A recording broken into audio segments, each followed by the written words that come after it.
சட்டவிரோத பணப்பரிமாற்றம் வழக்கில் கைது செய்யப்பட்டு ஓராண்டு நிறைவடைந்துள்ள நிலையில் இதுவரை ஜாமீன் கூட கிடைக்காமல் சிறைவாசம் அனுபவித்து வருகிறார் முன்னாள் அமைச்சர் செந்தில் பாலாஜி. இந்த ஓராண்டில் அவரின் வழக்கு கடந்து வந்த பாதையை விவரிக்கிறது இந்த செய்தி தொகுப்பு.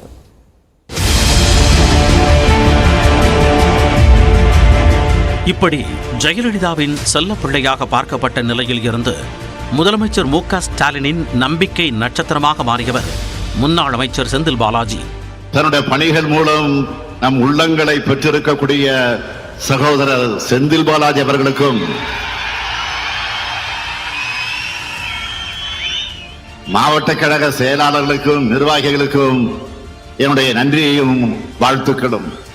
இவர் 2011, 2015 ஆண்டு அதிமுக ஆட்சியில் போக்குவரத்து துறை அமைச்சராக இருந்தபோது அரசு வேலை வாங்கி தருவதாக 1,62,00,000 ரூபாய் மோசடி செய்ததாக புகார் எழுந்தது.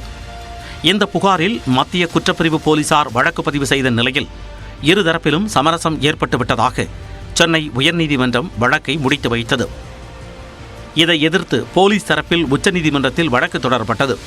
சமரசம் ஏற்பட்டதால் பணம் கைமாறியது உறுதியாகிறது என்றும் இதனால் மீண்டும் விசாரணை நடத்தவும் நீதிபதிகள் உத்தரவிட்டனர்.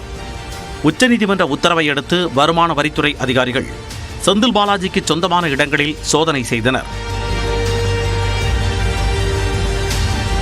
செந்தில் பாலாஜியை சட்டவிரோத பணப்பரிமாற்ற தடை சட்ட வழக்கில் அமலாக்கத்துறையினர் கைது செய்தனர்.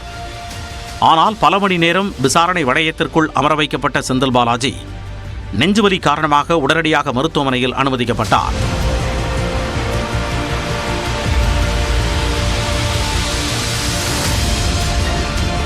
இதையடுத்து செந்தில் பாலாஜி கைது செய்யப்பட்டதில் சட்ட விதிகள் முறையாக பின்பற்றப்படவில்லை என சென்னை உயர்நீதிமன்றத்தில் செந்தில் பாலாஜியின் மனைவி மேகலா ஆட்கொணர்வு மனு தாக்கல் செய்திருந்தார்.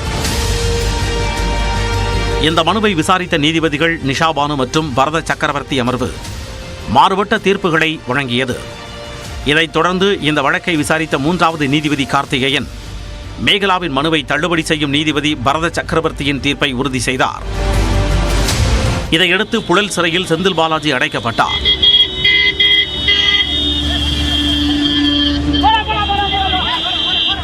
இலாக்கா இல்லாத அமைச்சராகவும் தொடர்ந்து வந்தார். பின்னர் செந்தில் பாலாஜியை அமைச்சரவையில் இருந்து நீக்கியதாக ஆளுநர் ரவி தெரிவித்திருந்த நிலையில் பின்னர் அதனை திரும்ப பெற்றுக் கொண்டார். இதையடுத்து செந்தில் பாலாஜி எந்த தகுதியின் அடிப்படையில் இலாக்கா இல்லாத அமைச்சராக நீடிக்கிறார் என விளக்கம் கேட்க உத்தரவிடக் கோரி அதிமுக சார்பில் சென்னை உயர்நீதிமன்றத்தில் வழக்கு தொடர்ந்திருந்தனர். இந்த வழக்குகளை விசாரித்த தலைமை நீதிபதி அமர்வு செந்தில் பாலாஜி இலாக்கா இல்லாத அமைச்சராக நீடிப்பது அரசியல் அமைப்பு நெறிமுறைகளுக்கு எதிரானது என்றும் செந்தில் பாலாஜி அமைச்சரவையில் நீடிக்க வேண்டுமா என்பது குறித்து முதலமைச்சர் முடிவெடுக்க வேண்டும் என்றும் தெரிவித்தனர். இதற்கிடையே செந்தில் பாலாஜி ஜாமீன் கேட்டு தொடர்ச்சியாக தாக்கல் செய்த மனுக்களை சென்னை முதன்மை அமர்வு நீதிமன்றம் மற்றும் உயர்நீதிமன்றம் தள்ளுபடி செய்தன. ஜாமீன் மனுக்கள் தள்ளுபடி செய்யப்பட்டதற்கு செந்தில் பாலாஜி சிறையில் இருந்தும் கூட தொடர்ந்து அமைச்சராக நீடிப்பதை ஒரு காரணமாக தெரிவித்து வந்தது. பின்னர் 5வது முறையாக சென்னை உயர்நீதிமன்றத்தில் ஜாமீன் கேட்டு மனு தாக்கல் செய்தார். ஆனால் அப்பொழுதும் செந்தில் பாலாஜியின் ஜாமீன் மனுவை நீதிபதி ஆனந்த் வெங்கடேஷ் தள்ளுபடி செய்து உத்தரவிட்டார்.